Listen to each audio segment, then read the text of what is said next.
그 다음 네 번째로는 동원 상하봉이라고 하는 동원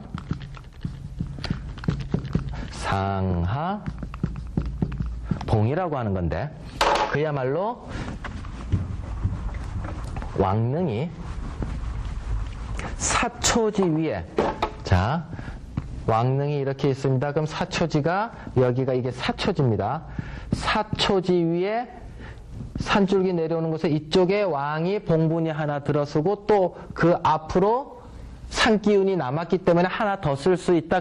여기에 왕이 들어가고 여기에 비가 들어가 가지고 아래 위로, 사초지 위에 아래 위로 봉분을 사용하게 된 것이, 같은 사초지 위에 상하, 아래 위로 봉분을 썼다 해서 이제 동원 상하봉이라고 하는 이제 왕릉 형태를 가지는데, 자, 여기에 보면은 이거는 이제 서울 성북구 석관동에 있는 경정릉입니다. 경정릉은 여기에 경정이 들어가 있고 그 앞쪽으로 쭉 앞으로, 산은 어디 있습니까? 산은 이 뒤편에 있습니다. 이 뒷산에서 먼저 경정릉이 산기운을 받고 나머지 기운이 남아있는 곳에 왕비가 들어간 곳입니다. 자, 다음 사진을 보겠습니다.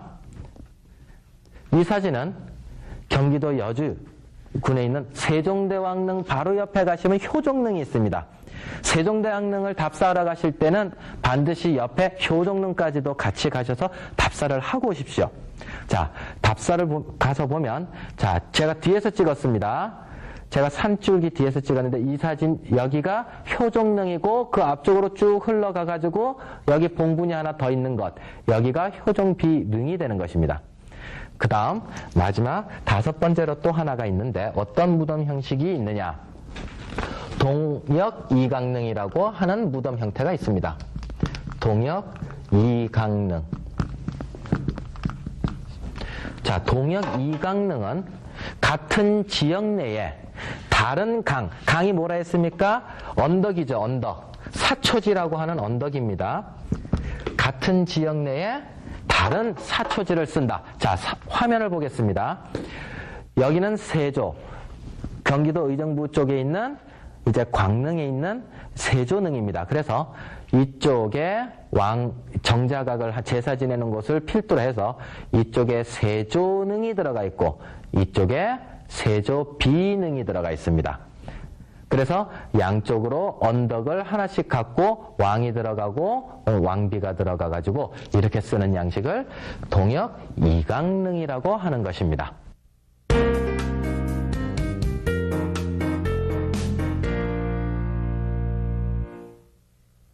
왕릉을 보면은 왕이라고 해서 왕의 친척들도 다 있을 거 아닙니까? 그러면 다 그 사람들이 죽으면, 왕족들이 다 죽으면 그럼 다 능이라고 하느냐? 아닙니다. 왕족이 죽었을 때는 세 가지로 나누어서 그 무덤을 칭하게 되는데, 능이라고 하는 것이 있고, 그 다음 원이라고 칭할 경우가 있고, 그 다음 묘라고 칭하는 부분들이 있습니다. 왕족이 다 죽었다 해서 능이라고 칭하지 않는다는 얘기입니다. 그럼 능은 어느 때만 사용을 하느냐? 그야말로 왕과 그 다음 왕비가 죽었을 때만 능이라고 칭합니다. 아무나 함부로 칭할 수 있는 게 아니에요. 그 다음 원은 왕세자로 죽었다거나 왕세자 비로 죽었다거나, 안 그러면 아주 가까운 사친, 그러니까 왕의 아버지라든가 그런 사람들을 죽었을 때는 원이라고 칭하게 됩니다. 그 다음 묘라고 하는 거는 이 위에 아무것도 못 올라간 사람들을 이야기하는데, 자, 왕이 되었지만 폐위된 왕이 조선왕조에 2명 있었죠. 연산군, 광해군. 이런 사람들은 능이라고 썼어야 되는데 폐위가 됐기 때문에 묘까지도 이제 내려가는 거예요. 그 다음 장희빈은 왕비까지 되었지만 어떻게? 또 폐위됐기 때문에 장희빈 묘라고 하는 거예요. 원이라고도 하지도 못하는 거예요. 그 다음 사도세자가 죽었습니다. 사도세자가 뒤지 속에서 이제 죽었죠? 그러면 그냥 죽었으면 괜찮았을 텐데, 사도세자 같은 경우에는 이제 자기가 뒤질 속에서 죽는 바람에 맨 처음에 수은묘라고 해가지고 묘까지 내려갔다가 그 아들 정조가 현능원이라고 돌아가신다. 자기가 왕 된 다음에 원으로도 올리고 나중엔 육능이라고까지도 자기 사도세자 아버지를 추존시킵니다. 그래서 여기 왕족들을 따질 때에는 이 세 가지를 가지고 구분을 하면 되는데 우리가 지금 공부하는 것들은 여기 능에 해당하는 부분이 됩니다. 그러면 그야말로 왕이니까 뭔가 왕이니까 다른 거예요. 왕이니까. 그래서 숱한 데서 다 다르게 나타납니다. 죽었을 때도 우리가 붕어하셨다 이렇게 쓰는 거예요. 붕. 그 다음 훙하셨다. 훙. 이 글자 참 아마 처음 보시는 분들도 계실 거예요. 조선왕조실록을 보면은 훙거하셨다 이렇게 나온단 말입니다. 그 다음에 또 우리가 보면은 어떤 사람이 죽으면 졸하였다라고도 이야기하고 그 다음 또 불록이라고 이야기하기도 하고 불록 그 다음에 맨 마지막에 또 사라고도 칭하기도 합니다. 자, 그럼 이거는 어떻게 되어 있느냐? 천자가 죽으면은 붕이라고 합니다. 천자가 죽으면. 그 다음 제후가 죽으면은 또는 왕이 죽으면은 이제 훙 이렇게 이야기를 하고 우리는 또 여기에다가 뭘 씁니까? 승하하셨다라고도 쓰기도 합니다. 그 다음 졸하였다라고 하는 거는 대부들 관직에 올랐던 사람들이 죽었을 땐 졸하였다 그러고 높은 관직에 올랐던 사람들 그 다음에 선비로 살다가 이제 낮은 직급까지 있었던 사람들은 불록이라고 일반 일반인들이 죽으면은 사하였다 이렇게 이제 쓰기도 하는 거예요. 그래서 죽는 것도 다 급이 있었다. 옛날엔 다 구분을 했다는 거예요. 계급사회가 있었으니까 이게 또 당연한 거였고 그러면 임금이 죽었습니다. 그럼 우리가 장지에 가가지고 무덤을 이제 내릴 거 아니에요? 관을 장지에다가 이렇게 이제 집어넣을 거단 말입니다. 그럴 때 우리는 뭐라 그럽니까? 하관한다 그러죠. 하관. 그러니까 관을 내린다. 그럼 임금이 관을 내리는 걸 그럼 또 하관이라 하느냐? 하관이라고 안 해요. 임금은 살아생전에 어디서 지냈습니까? 궁궐에서 지냈어요. 궁궐에서. 그죠? 근데 죽은 궁궐이니까는 색깔이 어떨 것 같아요? 흰색일까요? 노란색일까요? 빨간색일까요? 아니죠. 그늘 속에 들어가니까 땅 속으로 깊숙이 어둡게 들어가니까는 임금님의 관을 현궁이라 했습니다. 그래서 임금님이 하관한다.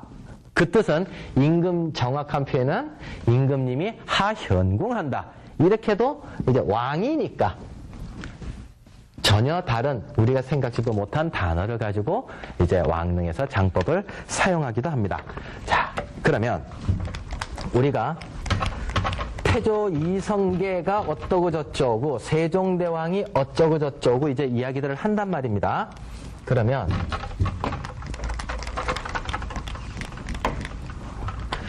태조 이성계 태조 이성계가 어디에 묻혔다? 동구릉의 건원릉이라고 하는 곳에 묻혔어요. 그러면 여기에서 태조라고 하는 것이 살아생전에 불린 이름이 아니에요. 세종이라고 하는 것이 살아생전에 불린 이름이 아닙니다. 이건 어차피 건원릉, 동구릉에 있는 능의 호단 말입니다. 여기는 능호.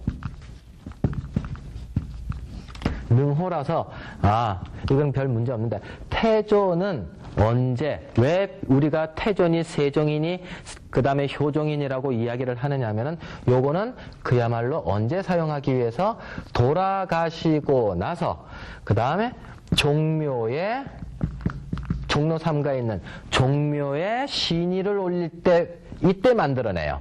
묘호입니다. 종묘에 올리는 호예요. 그때 비로소 이분을 태조라 하자, 이분을 정종이라 하자, 이분을 세종이라 하자 이렇게 이제 정해지는 거예요. 살아생전에는 자기를 뭐라 했습니까? 태조마마 이렇게 안 불렀어요.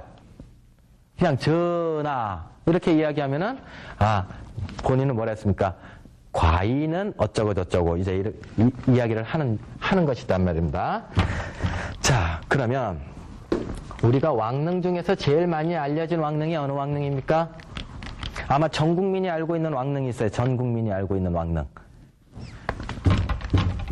태조 이성계능을 뭐라 한다? 건원능이라고 하죠. 그 다음 세종대왕이 묻혀있는 능을 영능이라고 한단 말입니다. 다 말들이 좀씩 틀려요. 그 중에 우리가 제일 많이 알고 있는 능. 다 들어보셨어요? TV에도 자주 나와요. 태능 선수촌이 있는 태능입니다. 태능 많이 들어보셨죠? 그죠? 그럼 태능은 누가 묻혀있는 곳이냐? 문정왕후가 묻혀있는 능이 이제 태능인 거예요. 자, 그럼 왕이 죽었습니다. 그럼 왕이니까 또 뭔가 특별한 것이 있을 거예요. 자, 왕이 죽으면, 왕이 흥하시면 이제 어떻게 되느냐면 왕이 돌아가셨습니다. 그러면은 좌의정이 대장이 됩니다. 좌의정이 대장이 되고 그 다음에